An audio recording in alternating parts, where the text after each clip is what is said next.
Hello, lovely people. Dobbs here.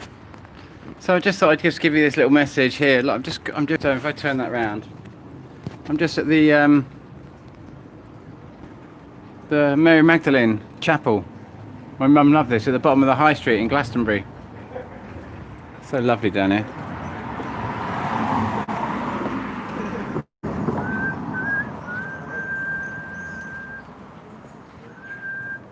And that's the Abbey through there. And that's the little tribute to my mum. And we just got just like taking some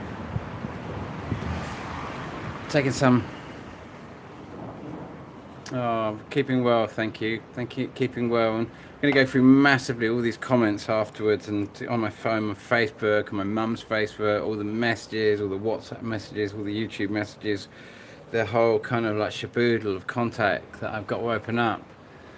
And you know, we're going to make the funeral for the 3rd, for the full moon. Very exciting. And invite so many people because it's such a massive thing in Glastonbury. It's such a massive thing, you know, going up on the tour on the full moon. And of course we've got this comet coming in, and we can see what this comet is doing. All of you are watching it. You can see it's kind of appearing in the morning sky, right where Venus is, and it's heading towards the sun. Come on, do the maths. You know, Venus came in, it was our evening star as it came in, and under Earth, it doesn't go into our night sky, it goes under Earth and heads out towards our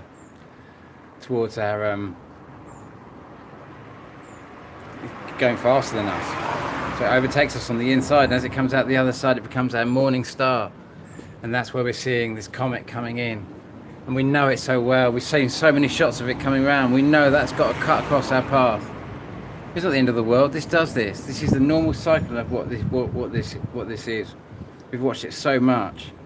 You know, where do you think it's going to go? It's heading towards the sun. It's not going out into deep space. Where's the sun?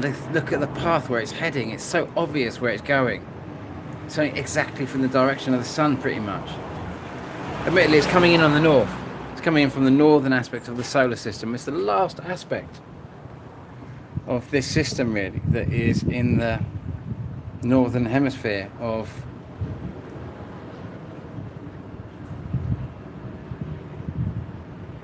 the ecliptic of the planet X system, not our solar system.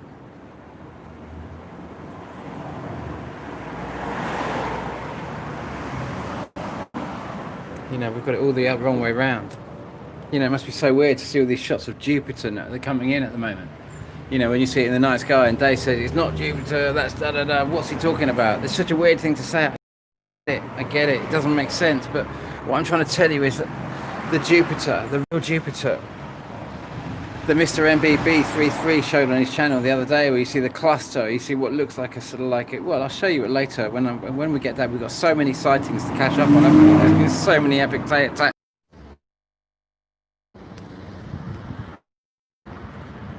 You're alive. Okay, so we'll walk along to the Abbey. Little shop. It's up for rent.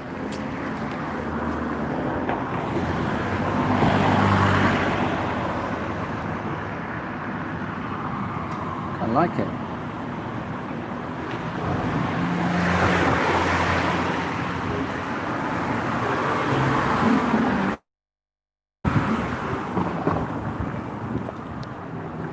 What do you think?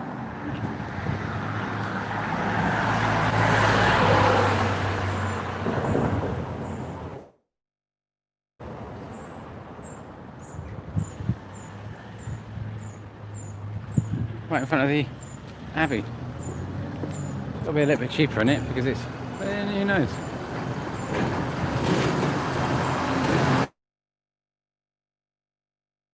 I'm thinking of, you know, the first time my mum ever channeled was when someone put crystals on her, and I used to sell puppets. You know, she started channeling. My girlfriend at the time, Flo, put crystals on her and she started channeling. She'd just come back. She was living in Hong Kong, and she started channeling. So I love crystals, but you know, people think, oh, crystal shops, another crystal shop. There's so many crystal shops in Glastonbury. It is true.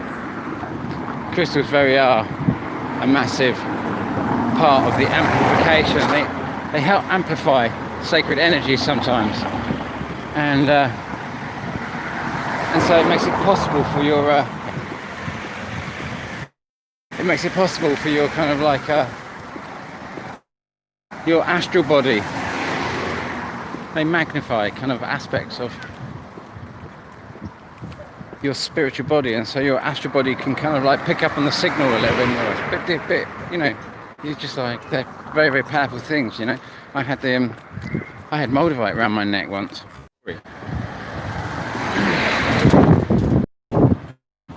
Oh, here's the abbey. Here's the abbey that Henry VIII destroyed, and he hung, draw, and quartered the Glastonbury abbot.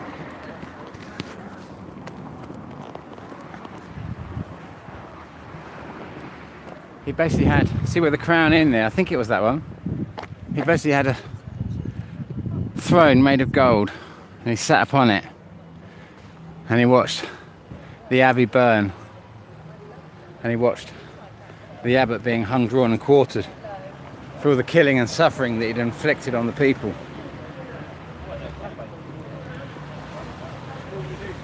And then he enacted the right of herbal medicine to be, you know, he created a healthcare system by allowing women to make remedies. He made a healthcare system with a single bill, where before they'd just be burnt at the stake. Witches. He was desperate for a son, because he knew that kind of like overturning, sort of like going against the Catholic Church would come, that there'd be a mighty armada coming Britain's way. And he did everything to try and get a son, didn't he? Everything, kept remarrying, kept doing everything. He couldn't get one. All he could produce was a woman. Elizabeth I. Well then, Bloody Mary.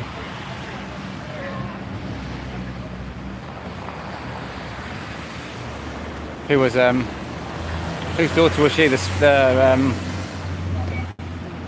Spanish, his first wife, the one he divorced and caused all the trouble in the first place.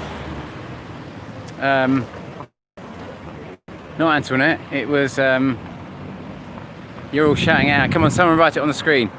Tell me someone knows what I'm talking about.